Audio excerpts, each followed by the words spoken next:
नमस्कार दोस्तों, Haryana study IQ YouTube channel पे आप सभी का बहुत बहुत स्वागत है। और आप लोगों ने थंबनेल देखा होगा कि जो सीसेट है वो क्यों जरूरी है। तो आपको पता है कि आपका हरियाणा सिविल सर्विसेज का पेपर है वो 26 अप्रैल को है और 26 अप्रैल को पेपर है। आज 6 फरवरी है तो मान के चल सकते हैं 70-75 दिन का टाइम आपके पास बचा है। तो ठीक है, जीएस तो हम पढ़ रहे हैं और जीएस क्वालिफाइंग जीएस में हमारी मेरिट भी बननी है।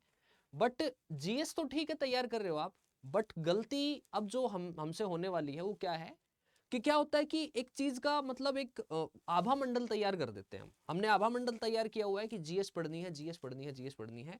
तो कहीं ऐसा ना हो इस जीएस के चक्कर में हम जीएस में तो पास हो जाएं और सीसेट में हम फेल कर जाएं। क्योंकि सीसेट आपका क्वालिफाइंग नेचर का एग्जाम है। जो पहली सीढ़ी है आपकी, आपको पता है, उसमें सीसेट को पास करना भी जरूरी है, 33% मार्क्स लेने भी जरूरी है। और ये मत सोचना कि इसको बहुत हल्के में लेके चलो। रीजन है, उसके कारण है, वो मैं आज डिस्कस करूंगा। तो शुरू करते हैं, स्टार्ट करते हैं। तो अगर हम बात कर लें तो आपका जो हरियाणा सिविल सर्विसेज का पेपर है, इसमें आपका जो दूसरा पेपर होगा वो सीसेट का पेपर होगा। और अगर सीसेट की बात करते हैं तो सीसेट में आपके 100 मार्क्स का पेपर है और इस 100 मार्क्स में आपके 100 ही क्वेश्चन है। एंड मोस्ट इंपॉर्टेंट थिंग, यहां पर भी आपकी नेगेटिव मार्किंग 1/4 है। और इस 1/4 नेगेटिव मार्किंग में हालांकि आपको यहां पर 33% मार्क्स लेने हैं। ये जो पेपर है आपका, ये क्वालिफाइंग नेचर का एग्जाम है। ठीक है, अब देखो मोटा मोटी जो सीसेट है, उस सीसेट में जो लिखा हुआ है ऑफिशियल नोटिफिकेशन में, जो लिखा हुआ है वो ऑफिशियल नोटिफिकेशन में सेम जैसे हमारा यूपीएससी के सीसेट में लिखा होता है, सेम वही टर्म यहां पर यूज की गई है। तो हम अगर सिलेबस को देखते हैं तो आप केवल उस सिलेबस को पढ़ेंगे, तो सिलेबस को पढ़ेंगे तो आपको चीजें समझ नहीं आएंगी कि एग्जैक्टली हमें पढ़ना क्या है, एग्जैक्टली हमें तैयार क्या करना है। तो मैं बताऊं आपको कि इसमें 3 चीजें हैं आपकी। एक तो क्या है आपका क्वांटिटेटिव एप्टीट्यूड है, दूसरा क्या है आपकी रीजनिंग है, और तीसरा क्या है आपका रीडिंग कॉम्प्रिहेंशन है। ठीक है, तीसरा क्या है आपका रीडिंग कॉम्प्रिहेंशन है। तो कुछ कैंडिडेट आप में से ऐसे होंगे कि जिनका ह्यूमैनिटीज बैकग्राउंड रहा होगा, शुरू से ह्यूमैनिटीज बैकग्राउंड रहा होगा, 10th क्लास के बाद मैथ पढ़ा नहीं होगा, बाकी फिर सिविल सर्विसेज की तैयारी कर रहे थे, या फिर मान लो आगे अदर किसी भी एग्जाम में आप चले गए और आपने मैथ पे ध्यान नहीं दिया। तो अगर मैथ पे ध्यान नहीं दिया तो अब आप सोचें कि हम मैथ तैयार कर लें। तो मैथ आपको तैयार करना है, लेकिन उसके लिए क्या है कि कुछ बेसिक बेसिक से टॉपिक। तो सबसे पहले अगर मैं बात कर लूं कि जो क्वांटिटेटिव एप्टीट्यूड है, या फिर हम बेसिकली कहें कि जो हमारी न्यूमेरिकल एबिलिटी है, या हम कहें मैथ्स जो है, उसमें क्या करना है, 5-6 टॉपिक हैं जो कि आपको पढ़ने हैं। एक टॉपिक है हमारा नंबर सिस्टम, संख्या पद्धति। दूसरा जो टॉपिक है हमारा वो है हमारा परसेंटेज। तीसरा जो टॉपिक है वो टॉपिक है प्रॉफिट एंड लॉस। चौथा जो टॉपिक है, नंबर सिस्टम हो गया, परसेंटेज हो गया, प्रॉफिट लॉस हो गया, एसआई और CI, simple interest, compound interest. और इसके बाद आपका हो गया पार्टनरशिप। पार्टनरशिप और पार्टनरशिप के बाद आपका हो जाता है ratio proportion, ratio and proportion. उसके बाद हम कहें तो time and work, time and work, और उसके बाद टाइम एंड डिस्टेंस। तो ये जो टॉपिक हैं, ये टॉपिक आपको ठीक ठाक तरीके से तैयार कर लेने हैं। आप में से कुछ लोग होंगे कि जिनका ह्यूमैनिटीज बैकग्राउंड रहा होगा, मैथ्स वीक रहा होगा, पढ़ा नहीं होगा, तो क्या करना है कि इसमें 2-3 टॉपिक जरूर कर लो। एक तो नंबर सिस्टम पढ़ लो। ठीक है, नंबर सिस्टम जो है वो अगले संडे को, इस संडे से अगला जो संडे आएगा उस संडे को एक मैराथन लेके आऊंगा मैं ही, आपका नंबर सिस्टम। उस दिन 3-4 घंटे हम बैठेंगे, नंबर सिस्टम के जितने भी टॉपिक हैं, जैसे सिंपल क्वेश्चन करने हैं, यूनिट डिजिट हो गया, एचसीएफ एलसीएम हो गया, आपका फैक्टर्स हो गए, ठीक है, फ्रैक्शंस होगी कि जो भिन्न होती हैं उनको हम कैसे सोल्व करते हैं, ठीक है, यूनिट डिजिट हो गया, नंबर ऑफ जीरो हो गए। तो वो जो बेसिक फैक्टराइजेशन हो गया, बेसिक बेसिक से छोटे छोटे कॉन्सेप्ट हैं, उस छोटे छोटे कॉन्सेप्ट में से आपको 2-3 सवाल जरूर से जरूर मिल जाएंगे। उसके बाद ये नंबर सिस्टम तो आपको करना ही करना है। बाकी जिन लोगों का मैथ्स बैकग्राउंड रहा है, या फिर मान लो पहले एसएससी वगैरह की तैयारी की है, हरियाणा की किसी एग्जाम की तैयारी की है, तो मैथ तो आपने पढ़ा ही होगा। तो आपको क्या करना है कि ये जो टॉपिक है केवल यही टॉपिक तैयार करने हैं। ठीक है, एक टर्म लिखी हुई है उसमें डेटा इंटरप्रिटेशन के बारे में, तो डीआई के सवाल देखे नहीं गए हैं पहले। ठीक है, अदरवाइज जब हमारा पेपर और नजदीक आएगा तो किसी दिन हम एक मैराथन लेके और वो डीआई के सवाल करवा देंगे। तो ये है कि ये जो टॉपिक है, ये टॉपिक आपको मैथ में करने हैं। ठीक है, इन टॉपिक में आपको बहुत ज्यादा बड़े सवाल नहीं करने हैं, बहुत ज्यादा कॉन्सेप्चुअल क्वेश्चन नहीं करने हैं, एकदम पीक लेवल पे जाके नहीं। आपको वही सवाल करने हैं जो बिल्कुल बेसिक क्वेश्चन है, यानी कि इस सब्जेक्ट की बेसिक अंडरस्टैंडिंग आपको होगी। तो अगर मान लो 20 सवाल 25 सवाल यहां से आते हैं, तो 25 सवाल आते हैं तो 8-10 सवाल आप बना लो। 8-10 सवाल, हम ये नहीं कह रहे कि सारे के सारे सवाल, नहीं नहीं, बिल्कुल करना ही करना है। और जिनका मैथ्स बैकग्राउंड है तो उन लोगों को थोड़ा सा और इस पे काम कर लेना है, क्योंकि मैथ एक ऐसा पोर्शन है कि जिसमें आप श्योरिटी से ये कह दोगे आंसर आ गया तो आ गया, फिर कोई गड़बड़ी नहीं है। ठीक है, हमारा आंसर हो ही गया। दूसरी हम बात कर ले कि दूसरा जो सेगमेंट है वो रीजनिंग का है। अगर रीजनिंग की बात करते हैं तो रीजनिंग में क्या है आपके पास कि रीजनिंग सबको तैयार करना है। जिनका मैथ्स बैकग्राउंड है वो तो करेंगे ही करेंगे, रीजनिंग उनके लिए आसान हो जाती है। जिनका मैथ्स बैकग्राउंड नहीं है उनको भी लगता है कि रीजनिंग एक ऐसा सब्जेक्ट है जिसको हम अच्छे तरीके से तैयार कर सकते हैं। तो अगर हम रीजनिंग की बात करते हैं तो रीजनिंग में क्या करना है कि रीजनिंग में जो प्रीवियस ईयर के क्वेश्चन है, जो प्रीवियस ईयर के क्वेश्चन है, चाहे वो हरियाणा के हो, चाहे वो यूपीएससी का जो सीसेट का पेपर होता है तो उसमें भी रीजनिंग के क्वेश्चन अलग होते हैं, वो आपको लगा लेने हैं। जैसे मान लो सीरीज है, नंबर सीरीज है, तो नंबर सीरीज के 2-3 सवाल है। ब्लड रिलेशन है, जैसे सिटिंग अरेंजमेंट है, तो सिटिंग अरेंजमेंट में इसमें वो सिटिंग अरेंजमेंट नहीं पूछता है जो बैंकिंग में आता है, सिंपल सिटिंग अरेंजमेंट पूछेगा। और उसमें क्या है कि उसमें आप एक सवाल सेट कर लोगे, 3-4 सवाल बन जाएंगे। इसके अलावा मान लो क्लॉक है, कैलेंडर है, तो क्लॉक और कैलेंडर के सवाल पहले नहीं आते थे, और इवन आप देखेंगे बहुत सारे कॉम्पिटिटिव एग्जाम में आने बंद हो गए हैं। ये हरियाणा है, ये वहीं से सवाल देंगे जो सवाल आने बंद हो चुके हैं, जहां से हमें लगेगा कि हाँ वो टॉपिक जो है ना पुराना हो चुका है, वहां से रिसेंटली सवाल नहीं पूछे जाते हैं। वहां पे 2 छोटे छोटे फॉर्मूले हैं वो तैयार कर लेने हैं। ठीक है, तो ये हो गया आपका रीजनिंग के लिए। तो रीजनिंग आपको सभी को तैयार करनी है, रीजनिंग में कोई कोताही नहीं बरतनी है। रीजनिंग में ये नहीं है कि मतलब चाहे ह्यूमैनिटीज बैकग्राउंड है, चाहे मैथ्स बैकग्राउंड है, चाहे पढ़ा है नहीं पढ़ा है, क्योंकि ये वो सब्जेक्ट है जो इजी टू अंडरस्टैंड है।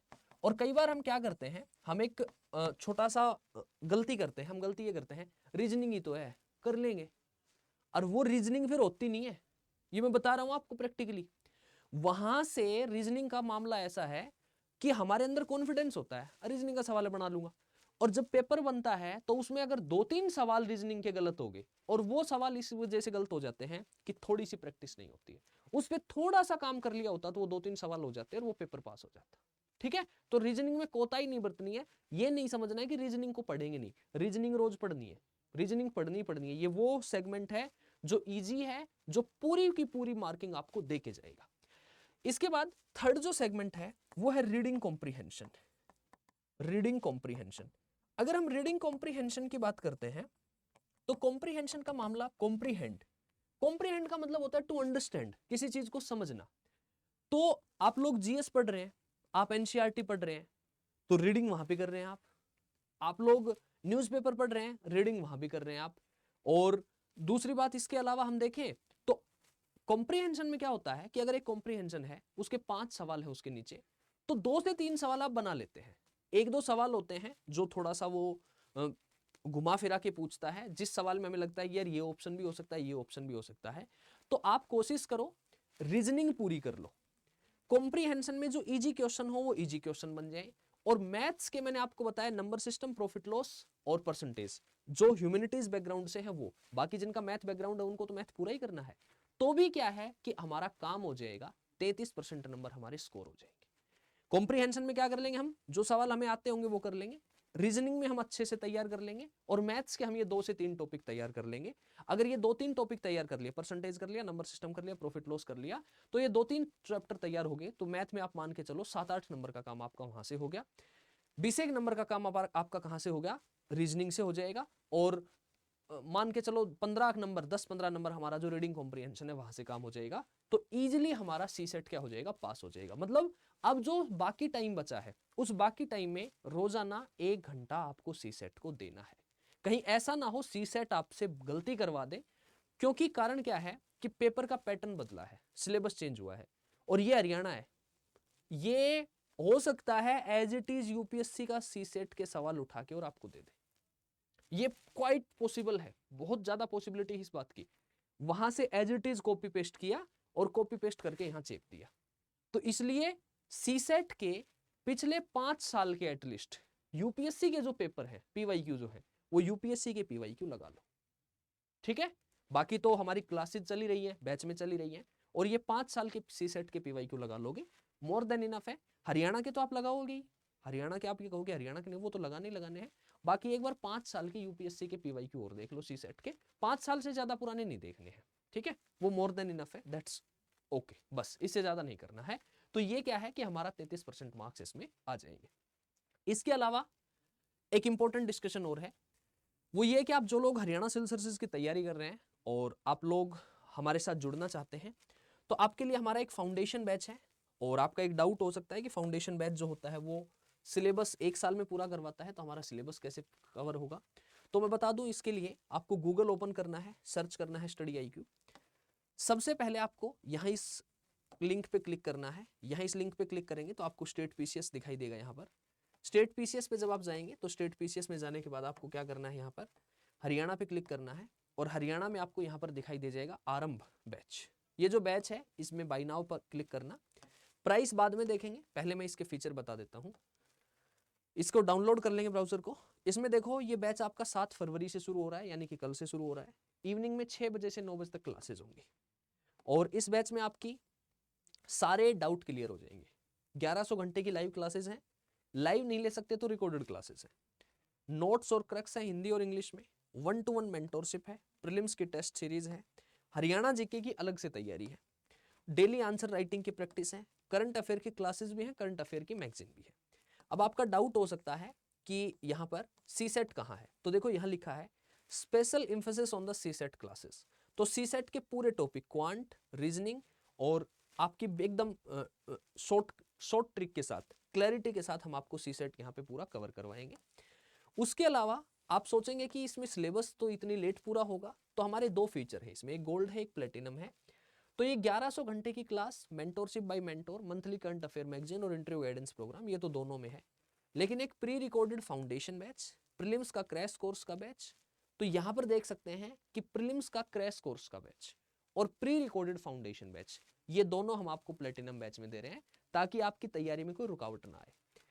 4 महीने का आंसर राइटिंग का बैच, 2 महीने का MCQ का बैच और यहाँ ग्रुप मेंटोरशिप बाय फैकल्टीज है। बुक्स मिल रही हैं आपको, 11 किताबों का सेट आपके घर डिलीवर होगा, 5100 MCQ का बैच होगा, NCERT का रिकॉर्डेड कोर्स होगा और वैलिडिटी का डिफरेंस 2 साल और 4 साल। ये सारी चीजें आपको मिल रही है। बाय नाउ करना है, बाय नाउ करके यहाँ पर एंटर कूपन कोड में जाना है और एंटर कूपन कोड में आपको नीचे स्क्रीन पे भी नजर आ रहा होगा, एक कोड अप्लाई कर देंगे आप यहाँ पे। जो कोड मैं आपको बता दूं, यहाँ पर क्या है ये कोड, ये कोड आपके पास है NK Live, NKLIV। इस कोड को अप्लाई करते ही आपको यहाँ पर 50% का डिस्काउंट मिल रहा है और प्लेटिनम बैच आपको मिल जाएगा 18,999 में। So you can use this code NKLIV। और कोई डाउट हो तो 8168351469 व्हाट्सएप पे मैसेज डाल देना मेरे पास।